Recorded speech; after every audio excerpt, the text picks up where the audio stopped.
them. They have made thralls of soldiers and civilians both.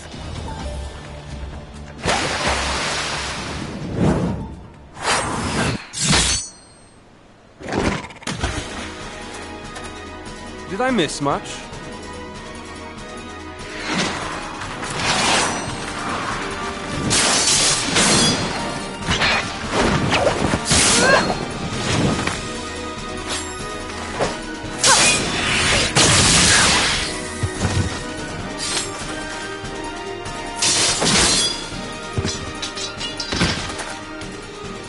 So that is how you fight in the Far East. Mental note, pick no quarrel with Domans. But seriously, if I am to keep up, I must needs forsake elegance for efficiency.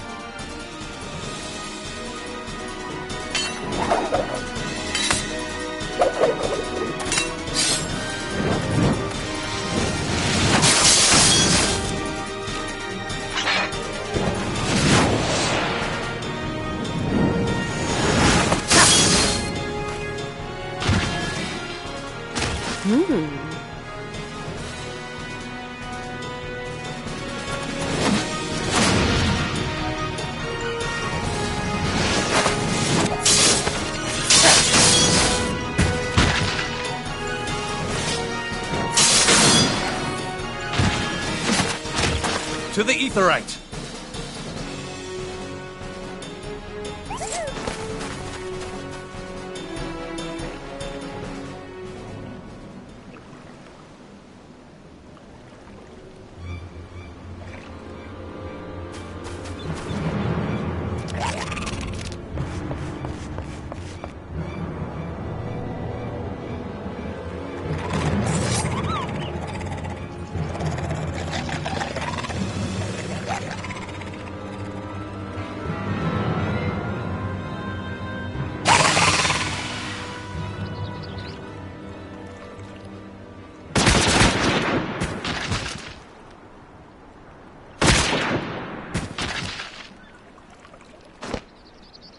You'll forgive me my lateness.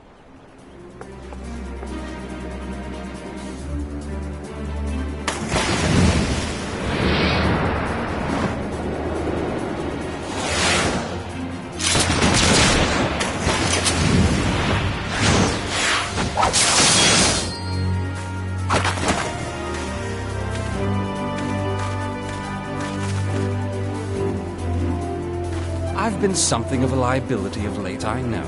'Tis high time I set about making amends.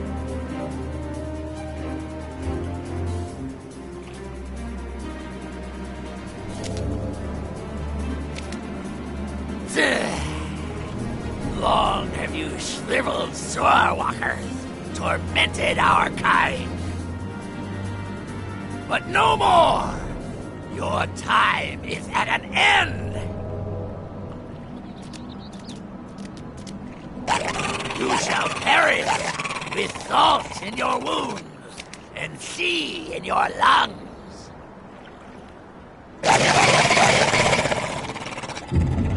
Lord of the world, hearken to our plea. Lord of the world, deliver us from our misery. Do you feel that?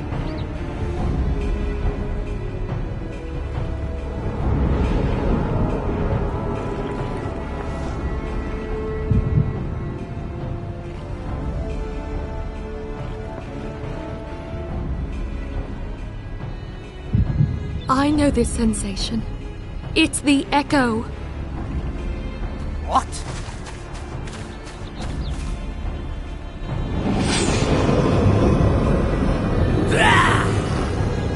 Such power! It is transcendent!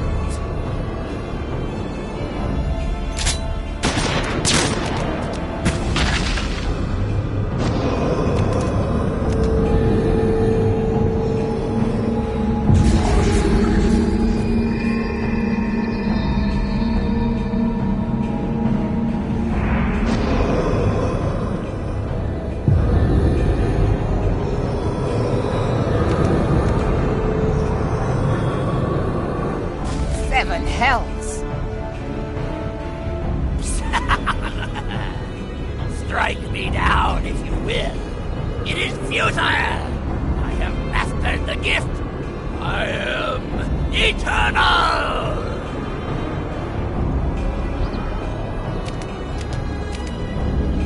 O mighty Leviathan, ruler of the seas, born of waters primordial, I offer unto you this frail flesh, that you might grant your faithful servants deliverance. I beseech you, come forth!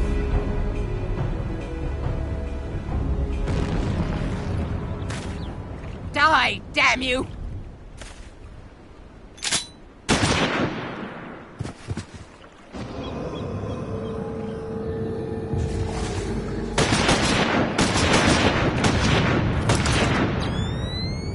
Foolish shorewalker! You cannot kill that which is eternal!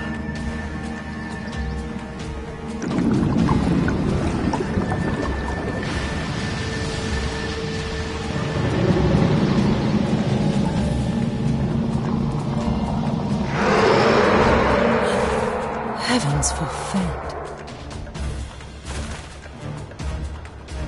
Damn it all!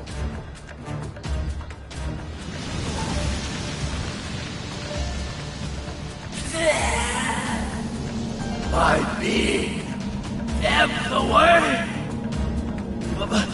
It should by right be infinite. Am I not immortal? Curse you, emissary! You promised me everlasting.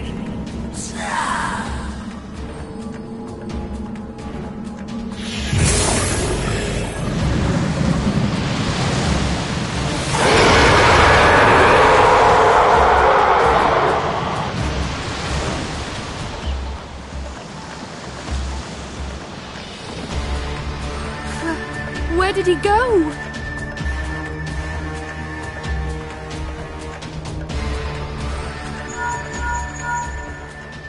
What say you? Nary a single ship? Hells take that sea demon! Gather the survivors and get to shore. Leave the wrecks for the pirates.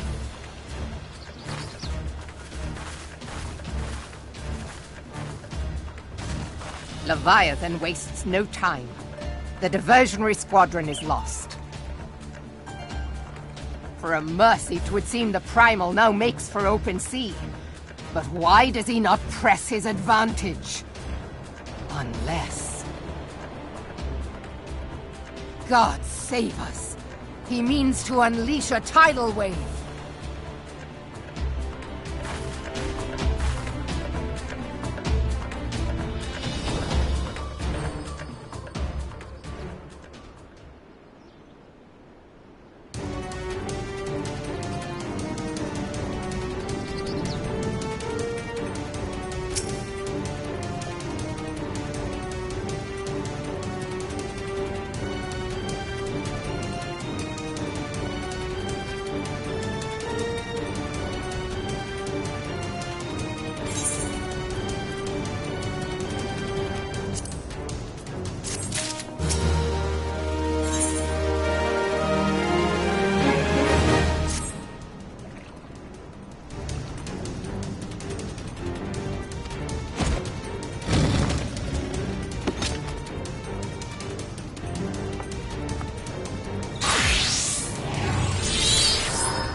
There used to be a hamlet beyond South Tidegate in western Lanosha.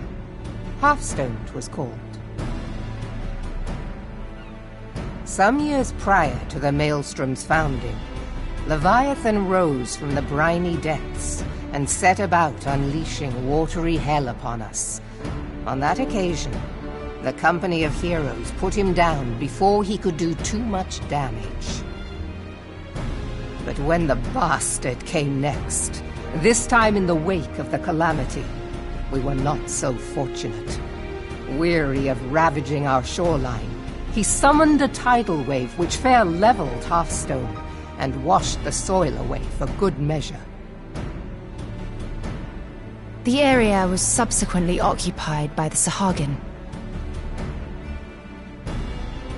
Aye, the thrice-damned creatures transformed it into a spawning ground for their brood.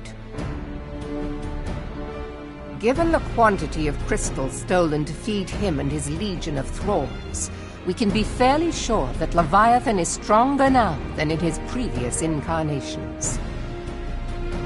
If that sea demon is left to wreak havoc, what befell Hearthstone may well befall a larger settlement, even Limsa. That cannot happen. The Primal must be stopped. That was ever our objective, Admiral. But how are we to achieve it? The sea is Leviathan's uncontested domain. The ships of the 3rd Squadron could not close to within 100 yards of the Primal, nor could their cannons pierce his defenses.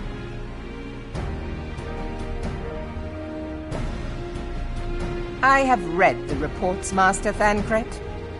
Our warships may as well have been bloody pleasure barges for all the good they did. 7 hells! Is there no way that we might strike back? The Company of Heroes defeated Leviathan, having first lured him into an inlet, but we must needs contend with him upon the open sea. It will avail us little to consult past experience.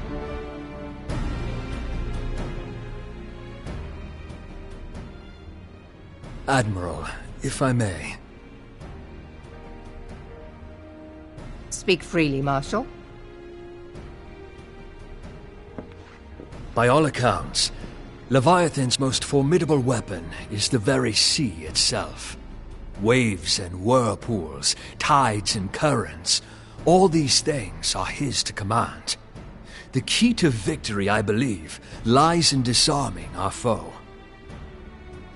This, in effect, is what the Company of Heroes achieved with their ruse.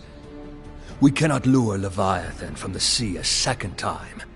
But what if we could weaken his hold upon the element of water? I have heard of devices capable of such wonders. They draw upon the power of corrupted crystals, I am told.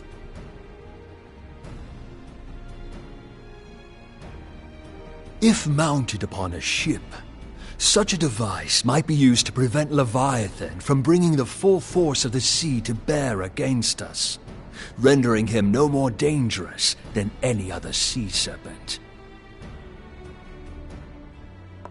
Of course! Sid built a similar device to grant the Enterprise safe passage through Garuda's Tempest, did he not? Begging your pardon, my lady, but to give credit where it's due, this is something I heard from an old arcanist friend of mine. It makes little difference who thought of it first, so long as it works. Beg the specifications of this device from your friend, and I shall pass them on to our people at Naldic and Vermelis. But before we proceed any further, I would voice one concern. Piercing Garuda's defenses is one thing. Suppressing Leviathan's attacks, quite another. In matters of science, I am as a babbling babe, but I cannot well imagine that such a feat would be possible without a veritable mountain of corrupted crystals. The question being, do we have a ship big enough to bear such a burden?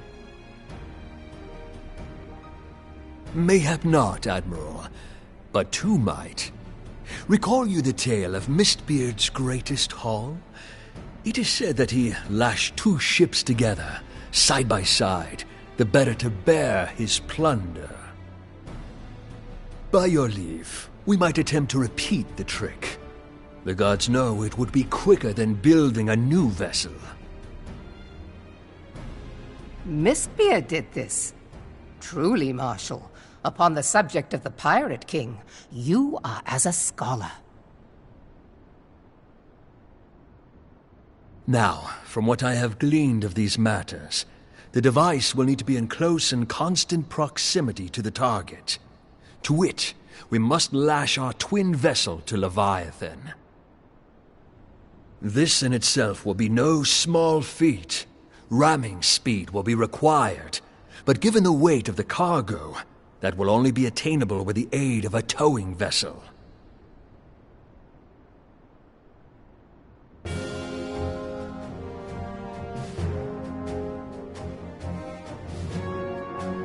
Suffice it to say, the task of piloting said vessel will entail considerable danger, and I would not ask it of another. I volunteer myself.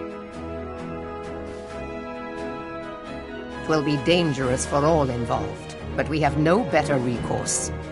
Very well.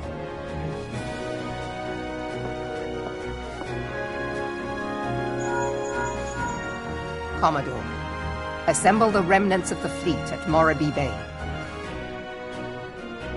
Give priority to our soundest vessels. The repairs can wait.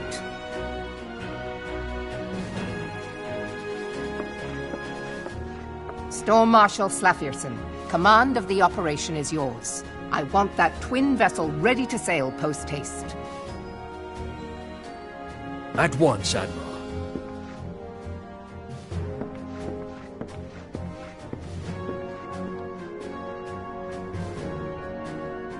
And then there is the small matter of slaying the beast.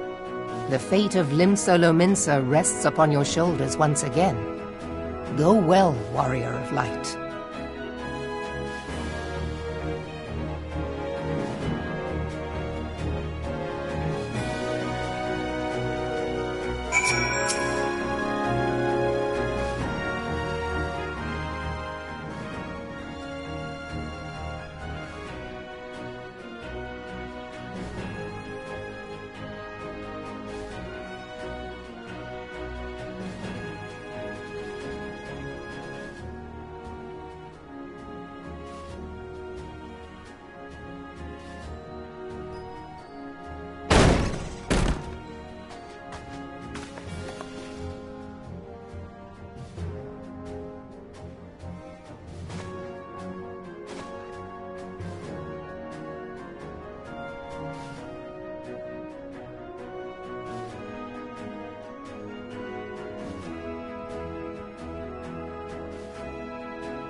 We Lominsons are sworn to strive, till sea swallows all.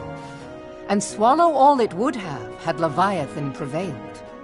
That we still strive now, we owe in no small part to you. Not for the first time, you have delivered Limsa Lominsa from the wrath of a primal. Never has our nation known a stouter ally. On behalf of my people, I give you my humblest thanks.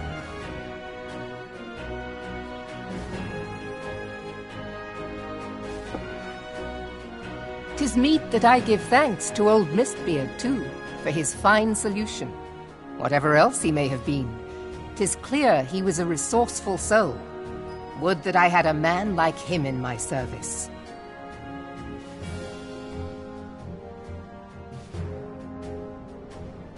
Before I set foot in these lands, I had no inkling that the people of Eorzea contended with such mighty foes.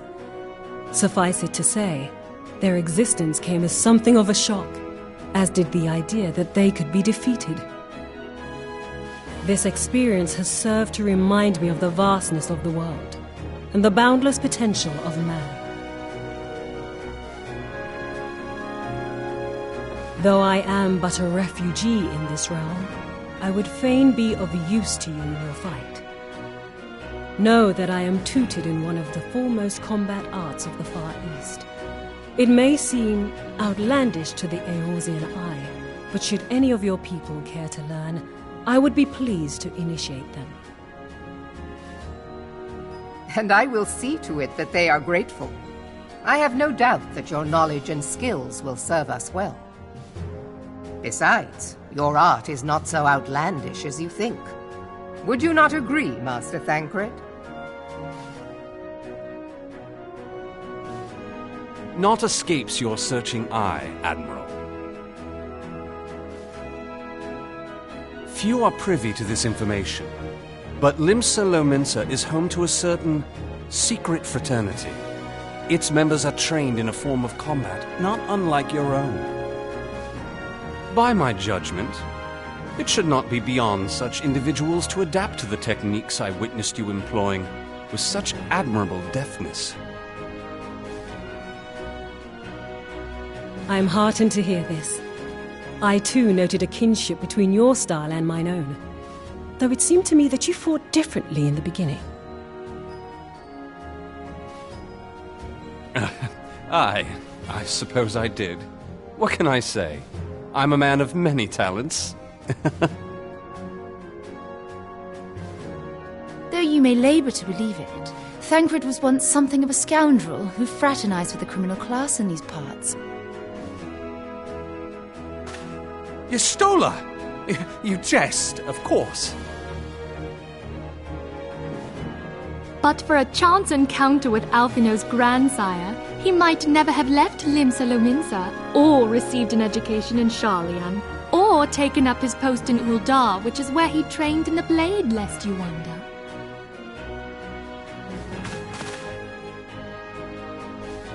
Minfilia, please! It would seem there is more to you than meets the eye, Master Thancred.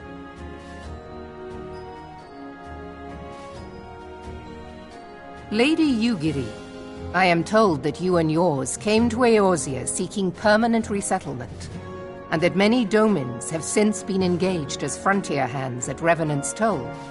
Morderna is many things, but a place of refuge it is not. Know that I would like nothing better than to furnish your people with a new home here on Lominsan soil. Alas, racked by instability as we are, our nation is in no fit state to take you in. Yet I'll not have it said that we turned a blind eye to your suffering. Until such time as we can do more, I pledge to send provisions. We are in your debt, Admiral. I realize that it scarce qualifies as repayment, but if it please you, I shall set about sharing my martial knowledge with your people at once.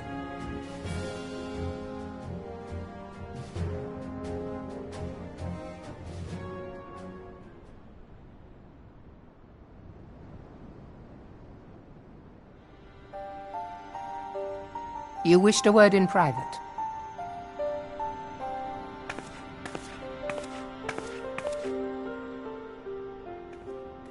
The better not to spoil the festive mood. History repeats itself, Admiral. As the kobolds did before them, the Sahagin resorted to summoning their god over a territorial feud. They acted in self-preservation. It may be that the Sahagin initiated this particular clash, but how it begins does not interest me so much as how it ends.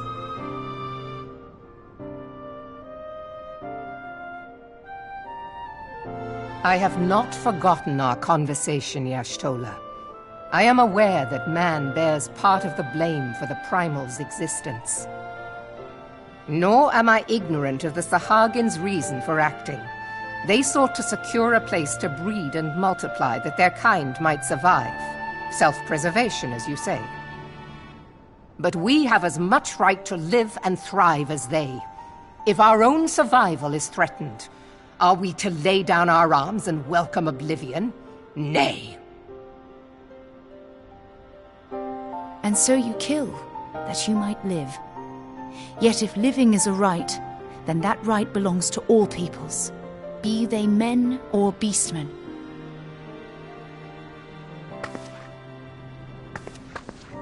I'll not deny your reasoning, but when a storm gathers, it falls to me to see my people safely through it. That is my duty, and I shall do it.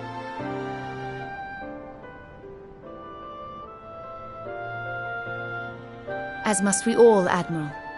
Stay the course, then, but know that it will lead to no good end.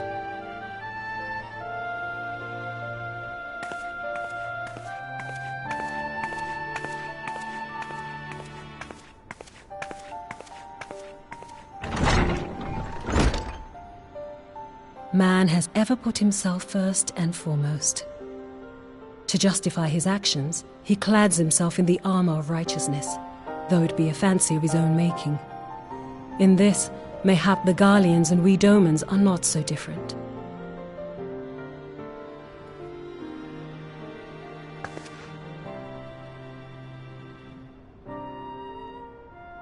Eorzea has become as a raging sea. If we are to keep our heads above the waves, we cannot scruple to drown the man next to us. When hopes of coexistence founder, strength must determine who has the greater right to live.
I have been reflecting upon the events which took place during our visit to Vilbrand. If you have a moment, I would share my conclusions with you. Please, bear with me. When the Sahagan Elder summoned Leviathan, he employed the power we have come to know as the Echo. Though I cannot well explain the how of it, it would seem he became immortal in so doing. When the Admiral subsequently slew him, his spirit emerged from his lifeless flesh, a consciousness shorn of physical form. Thus transfigured, he took up residence in the body of his minion with the ease of a man donning a favorite glove. Long have I known that the Echo allows one to pass through the walls of a man's soul. But never did I imagine that it could free us from our own flesh, nor less that our souls could then occupy the next corporeal vessel to take our fancy.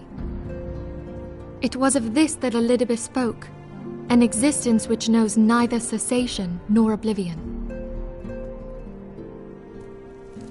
And yet, though the Sahagan had mastered his gift and thereby become immortal, he was by no means invulnerable.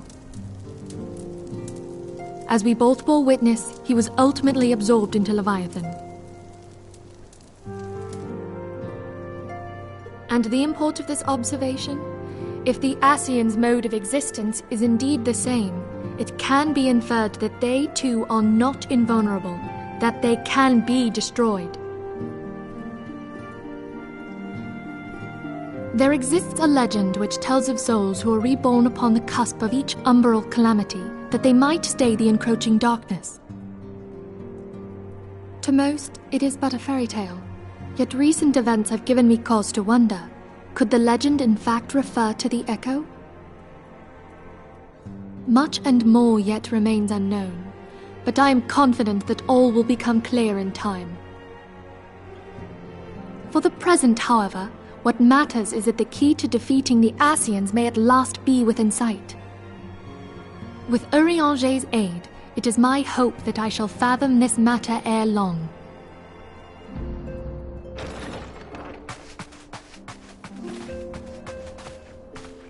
Oh, I was just about to send for you, my friend. Is Artemis? Grave tidings from the Sharlayan motherland, my lady.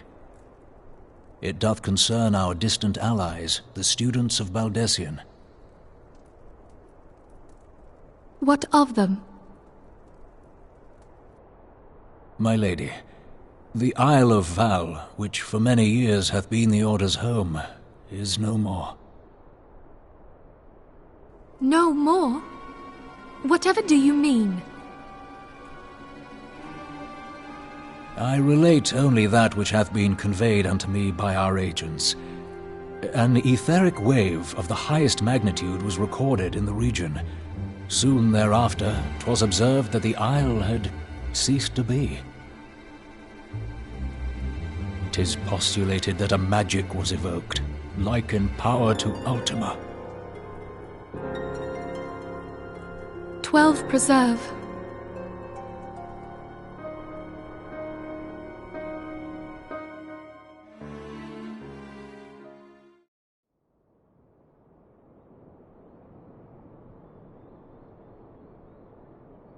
If there are no other matters, I move that today's meeting be adjourned.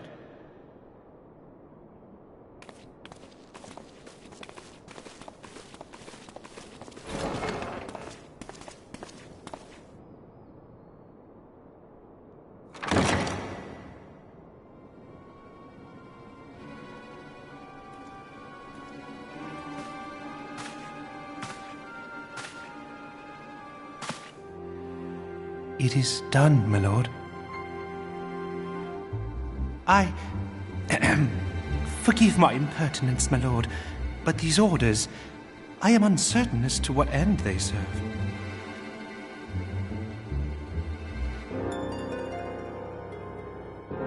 Revolution.